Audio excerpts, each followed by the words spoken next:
प्रस्तुत है सुतांजलि का अगला अंक। वर्ष 4, अंक 11, जून 2021। जो इंसान खुद के लिए जीता है उसका एक दिन मरण होगा। जो इंसान खुद के लिए जीता है उसका एक दिन मरण होगा, परंतु जो इंसान दूसरों के लिए जीता है, जो इंसान दूसरों के लिए जीता है उसका सदैव स्मरण होगा। मैंने पढ़ा जीवन कैसे जिया जाए।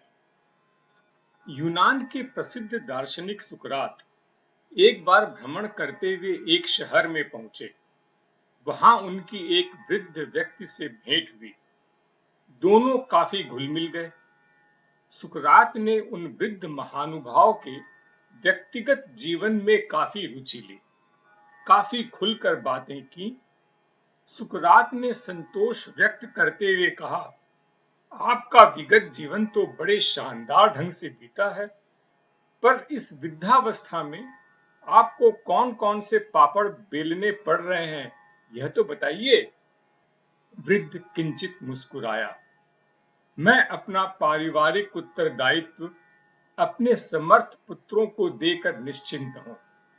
वे जो कहते हैं कर देता हूं, जो खिलाते हैं खा लेता हूं और अपने पौत्र पौत्रियों के साथ खेलता रहता हूं। बच्चे कभी भूल करते हैं तब भी चुप रहता हूं।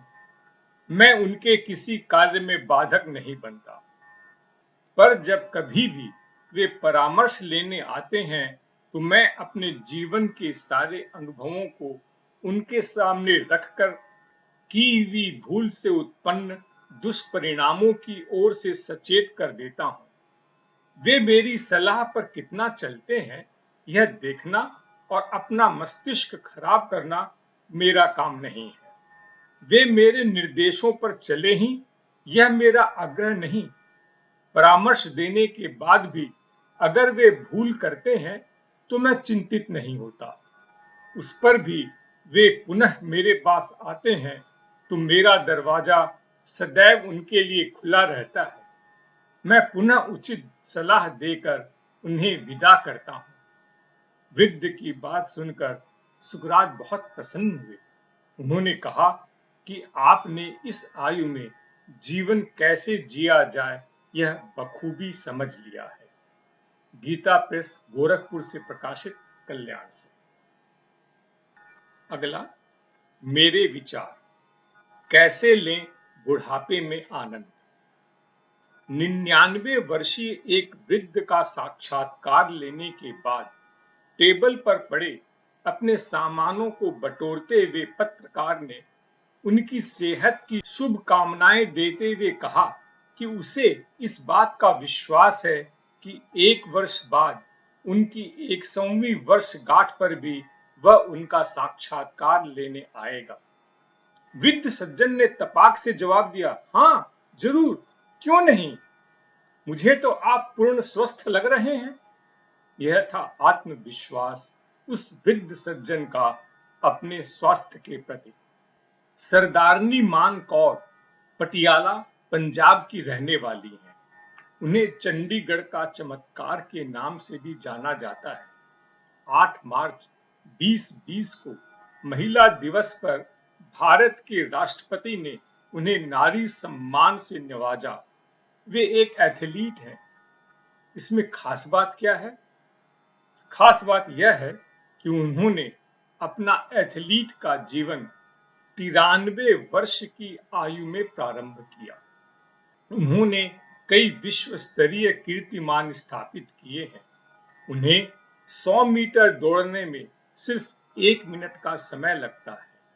वे अलग अलग प्रतियोगिताओं में 21 अंतरराष्ट्रीय और 13 राष्ट्रीय गोल्ड मेडल जीत चुकी हैं। इरेन ओशे 102 वर्षीय वह महिला है जिसने 14,000 फीट की ऊंचाई से आसमान में छलांग लगाई है। उसके साथ ही वे विश्व की सबसे ज्यादा उम्र की आसमान में छलांग, स्काई डाइविंग लगाने वाली महिला बन गई हैं। यह उनका अपना जन्म दिवस मनाने का अनूठा तरीका है, जिसे वे अपनी 100वीं जन्मदिन से मना रही हैं। इनके वीडियो अभी पिछले कुछ समय में कोरोना काल के दौरान व्हाट्सएप पर साझा किए गए थे। आपने भी देखा होगा। हम तो शायद अभी उस उम्र से दूर हैं। तब आप ही बताएं, बुढ़ापा वरदान है या अभिशाप? दरअसल बुढ़ापा वह नियामत है, तोहफा है, जिसे कुदरत ने हमें बिना मांगे दिया है। यह अभिशाप कैसे हो सकता है? यही वह समय है जब हम वह सब कर सकते हैं जिन्हें ताउम्र नहीं कर पाए। ईश्वर ने दिया तो वरदान ही है, लेकिन हम खुद अपनी करनी और बरनी से इसे अभिशाप में परिणत कर लिए, तो इसका जिम्मेदार कौन है? 88 वर्षीय ईस्टवुड से उनकी सेहत का राज पूछा गया तो उन्होंने कहा, मैं रोज सुबह जब उठता हूं तब बुढ़ापे को अंदर घुसने नहीं देता। उन्होंने एक गाने की धुन तैयार की। उस गीत के बोल हैं, बुढ़ापे को अंदर आने मत दो, don't let the old man in. हम कहते रहे हैं कि बच्चा और बूढ़ा एक समान होते हैं। जी हाँ, हम यह कहते रहे हैं, लेकिन दरकिनार भी करते रहे हैं। बच्चे को हम डांट लगाते हैं, उसकी हर इच्छा पूरी नहीं करते, उसकी हर बात को न तो महत्व देते हैं, न उन पर ध्यान देते हैं, न ही हम उसकी इतनी परवाह करते हैं। लेकिन बच्चा इनमें से किसी भी बात की न तो परवाह करता है, न उन्हें याद रखता है और न ही उन्हें दिल पर लेता है।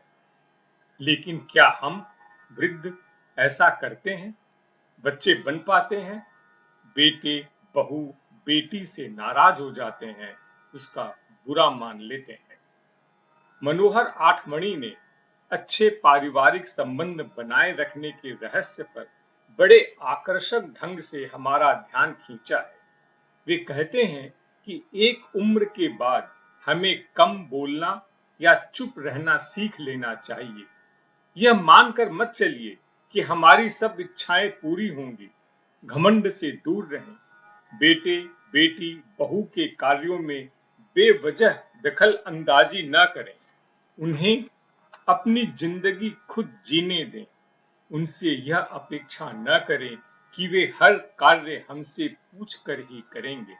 अपने जीवन को एक सांचे में ढालें। खाने पीने में संयम रखें। किसी भी बात के लिए जिद न करें। अगर बीमार या कष्ट है तो भी हर समय उसकी चर्चा न करें। अपने कार्य और इच्छा को सर्वोपरि न माने। अपने घर की बातें दूसरों को न बताएं। छोटे बच्चों की तरह बेटे बेटी बहू के कटु वचन का न प्रत्युत्तर दें, न उसका बुरा माने और न ही उसे दिल में बैठा कर रखें। उनसे स्नेह रखें, प्रभु को धन्यवाद दें तथा खुश मिजाज रहें। न फिजूल की शिकायतें करें, न ही अपने किए का गुणगान करें। अपनी सोच को छोटी न करें। बच्चों का कुछ बताना ही उनका पूछना समझें। अगर सोच तंग हुई तो समझ लीजिए कि जंग हुई। संयम से रहें।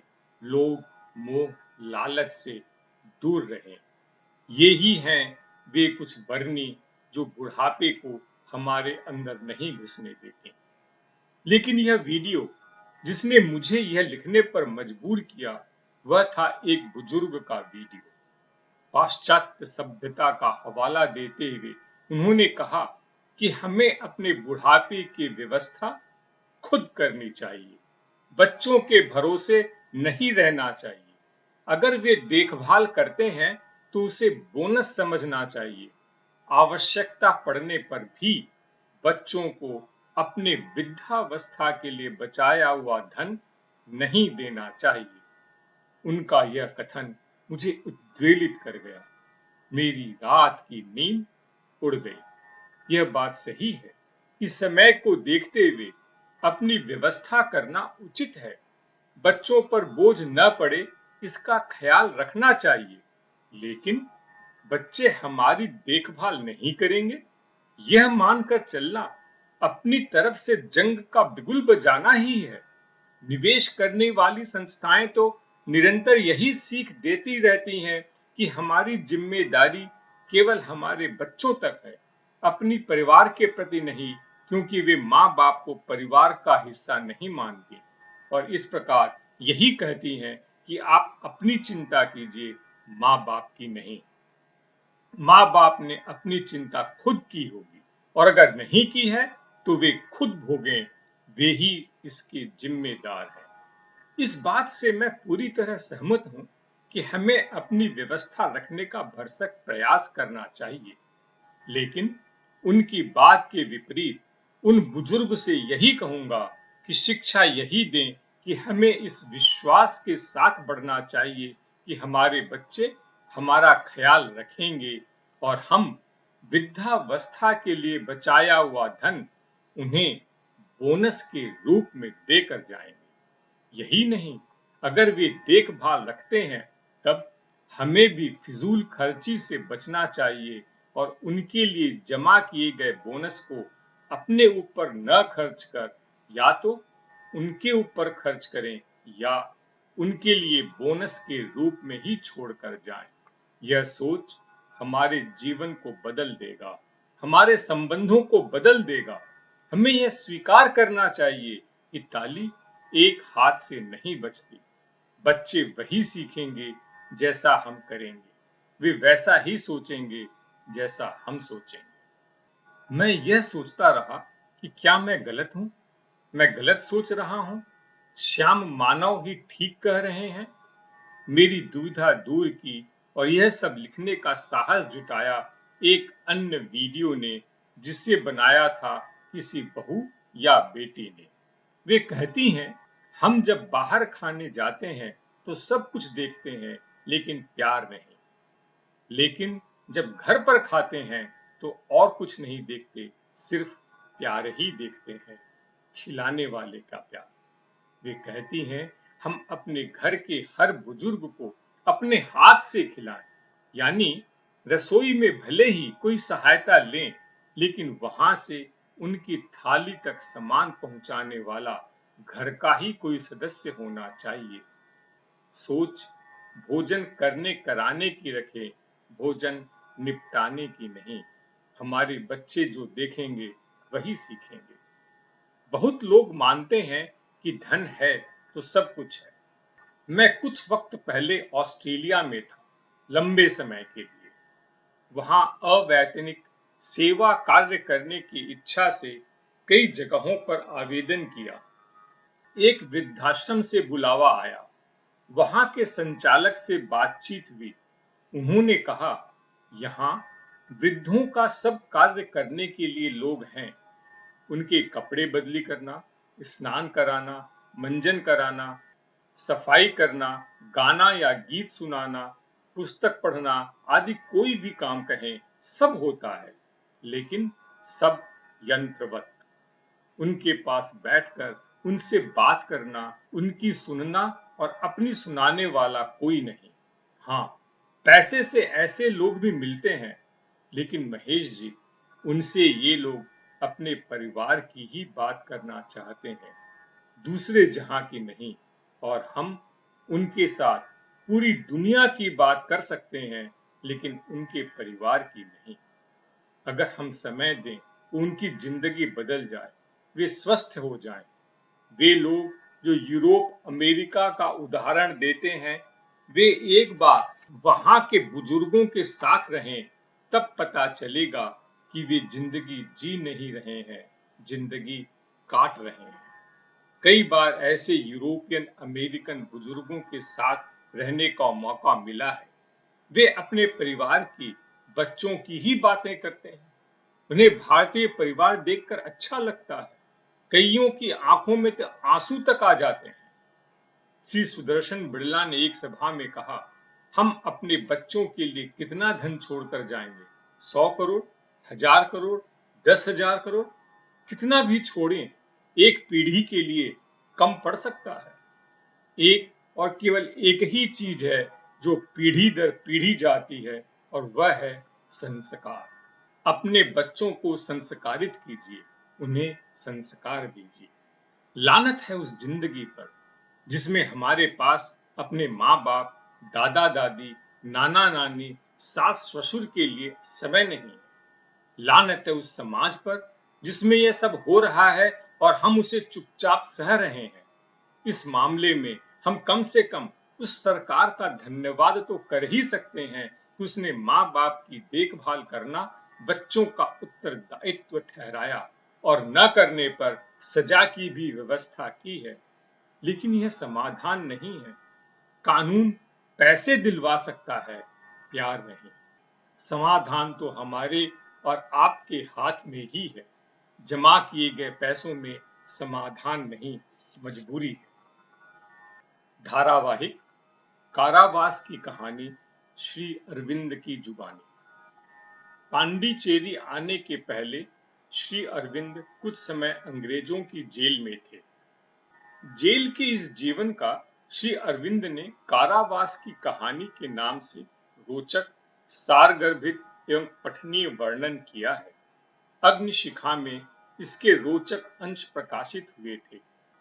इसे जनवरी 2021 से एक धारावाहिक के रूप में प्रकाशित कर रहे हैं। इसी कड़ी में यहाँ इसका 6वां अंश है। Government hotel. अलीपुर के गवर्नमेंट होटल का जो वर्णन मैंने किया है वह निजी कष्ट भोग की विज्ञप्ति के लिए नहीं, वरन सुसभ्य ब्रिटिश राज्य में विचाराधीन कैदियों के लिए कितनी अद्भुत व्यवस्था थी, निर्दोषों को दीर्घ काल व्यापी कितनी यंत्रणा भोगनी पड़ सकती है, यह बताने के लिए ही यह वर्णन है। कष्टों के जो कारण दिखलाए हैं वे तो थे ही, किंतु भगवान की दया दृष्टि थी, इसके लिए थोड़े दिनों तक ही कष्ट अनुभव हुआ। उसकी बात तो मन उस दुख से अतीत हो कष्ट अनुभव करने में असमर्थ हो गया था। इसीलिए मन में जेल की स्मृति जगने पर क्रोध या दुख नहीं, हंसी ही आती है। पहले पहल जब जेल की विचित्र पोशाक पहन अपने पिंजरे में घुसकर रहने का बंदोबस्त देखा था, तब यही भाव मन में उदित हुआ था। मन ही मन हंस रहा था। अंग्रेज जाति का इतिहास और आधुनिक आचरण का निरीक्षण कर बहुत पहले ही मैंने उनके विचित्र और रहस्यमय चरित्र को समझ लिया था। इसीलिए अपने लिए उनकी ऐसी व्यवस्था देखकर भी जरा भी आश्चर्यान्वित या दुखी नहीं हुआ। साधारण दृष्टि से हम लोगों के साथ उनका ऐसा व्यवहार अतिशय अनुदार व निंदनीय था। हम सब थे कुलीन घरानों के, बहुत से थे जमींदारों के बेटे, कितने ही वंश, विधा, गुण और चरित्र में थे इंग्लैंड के शीर्ष स्थानीय व्यक्तियों के समकक्ष। हम जिस अपराध में पकड़े गए थे वह भी सामान्य खून, चोर, डकैती नहीं था देश के लिए विदेशी सरकार के विरुद्ध युद्ध चेष्टा षड्यंत्र, जिस पर कईयों को दोषी ठहराने में प्रमाण का नितांत अभाव था। पुलिस का संदेह ही था उनके पकड़े जाने का एकमात्र कारण। ऐसे स्थान में सामान्य चोर डकैतों की तरह रखना, चोर डकैत ही क्यों, पशुओं की तरह पिंजरे में रख पशुओं का अखाद्य आहार खिलाना, जल कष्ट, धूप, वर्षा व शीत सहन कराना, इससे ब्रिटिश सरकार और ब्रिटिश जाति की गौरव वृद्धि नहीं होती। यह है किंतु उनका जातीय चरित्रगत दोष। अंग्रेजों में क्षत्रियोचित गुण होते हुए भी शत्रु या विरुद्धाचरणकारी के साथ व्यवहार करते समय वे हैं 16 आने बनिए। मेरे मन में तब विरक्ति की भावना से ने स्थान नहीं पाया, बल्कि मुझमें और देश के साधारण अशिक्षित लोगों में कुछ भेद नहीं रखा गया, यह देखकर कुछ आनंदित हुआ। और फिर इस व्यवस्था ने तो मातृभूमि के प्रेम भाव में आहुति का काम किया। मैंने इसे योग शिक्षा और द्वंद्व जय का अपूर्व उपकरण और अनुकूल अवसर माना। किस पर मैं था चरमपंथी दल का, जिनके मत में प्रजातंत्र एवं धनी दरिद्र का साम्य है राष्ट्रीय भाव का एक प्रधान अंग। याद हो आया, मत को कार्यान्वित करना अपना कर्तव्य समझ सूरत जाते समय सभी ने एक साथ तीसरे दर्जे में यात्रा की थी। कैंप में नेतागण अपना अपना अलग प्रबंध न कर सबके साथ एक भाव से एक ही कमरे में सोते। धनी दरिद्र ब्राह्मण वैश्य शूद्र बंगाली मराठी पंजाबी गुजराती सब दिव्य भद्र भाव से एक साथ रहते सोते खाते। जमीन पर सोना दाल भात दही खाना सब चीजों में था स्वदेशी का बोलबाला। कलकत्ते और बंबई के विदेश से लौटे वे लोग और मद्रासी के तिलकधारी ब्राह्मण सब एक साथ मिलजुल गए थे। इस अलीपुर जेल में रहते समय अपने देश के कैदी अपने देश के किसान कुम्हार लुहार डोम के समान आहार समान रहन सहन समान कष्ट समान मान मर्यादा पा समझा कि सर्व शरीरवासी नारायण ने इस साम्यवाद इस एकता इस देशव्यापी भ्रातृभाव से सहमत हो मानो मेरे जीवन व्रत पर अपनी मुहर लगा दी हो। जिस दिन जन्मभूमि रूपणी जगत जननी के पवित्र मंडप में सारा देश भक्तिभाव में एक प्राण हो जगत के सामने उन्नत मस्तक हो खड़ा होगा। सहवासी आसामी और कैदियों के प्रेमपूर्ण आचरण एवं सरकार के इस साम्य भाव में इस कारावास में उस शुभ दिन का हृदय में पूर्वाभास पा कितनी ही बार हर्षित व पुलकित हो उठता था। अभी उसी दिन पूना के इंडियन सोशल रिफॉर्मर ने मेरी एक सहज बोध गम्य उक्ति पर व्यंग कसते हुए कहा था, जेल में तो भगवत सन्निधि की बड़ी बाढ़ सी आ गई दिखती है। हाय रे मान सम्मान के अन्वेषी अल्प विधा से अल्प सद्गुण से गर्वित मनुष्य के अहंकार और क्षुद्रता। जेल में कुटीर में आश्रम में दुखी के हृदय में भगवान प्रकट नहीं होंगे तो क्या धनी के विलास भवन में सुखान्वेषी स्वार्थार्थ संसार की सुख शैया पर होंगे। भगवान विधा सम्मान लोक मान्यता लोक प्रशंसा बाह्य स्वच्छंदता व सभ्यता नहीं देखते। वे दुखी के समान ही दयामयी माँ का रूप धरते हैं जो मानव मात्र में जाति में स्वदेश में दुखी गरीब पतित पापी में नारायण को देख उनकी सेवा में जीवन अर्जित करते हैं। उन्हीं के हृदय में आ बसते हैं। नारायण और उत्थानोद्धत पतित जाति में देश सेवक के निर्जन कारा में ही संभव है भगवत सानिध्य की बात।